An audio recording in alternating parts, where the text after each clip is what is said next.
நாச்சியார் திருமொழியில் 6ஆம் திருமொழியில் 7ஆம் பாசுரம் பார்க்கலாம். வாய் நல்லார் நல்ல மறை ஓதி மந்திரத்தால் பாசிலை நாணல் படுத்தி பருதி வைத்து காய்ச்சின களிறு அன்னான் என் கையை பற்றி தீவலம் செய்ய கணாக்கண்டேன் தோழி நான். இப்போ இதுக்குள்ள அர்த்தம் பார்க்கலாம்.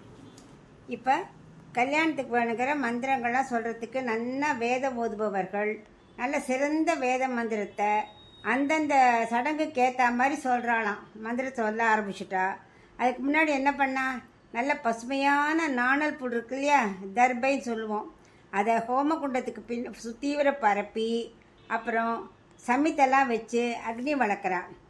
இதெல்லாம் பண்ணின உடனே பெரிய ஆண் யானைக்கு ஒரு கோவம் வந்தால் எப்படி கம்பீரமாக நடக்கும், அந்த மாதிரி கண்ணன் ரொம்ப கம்பீரமாக நடக்கிறாராம். காம்பீரியத்தோட ஆண்டாளோட கையை பற்றி அந்த அக்னியை நன்னா வலம் வரும்படியாக கனவு கண்டேன் அப்படின்னு தோழிட்ட சொல்கிறான்.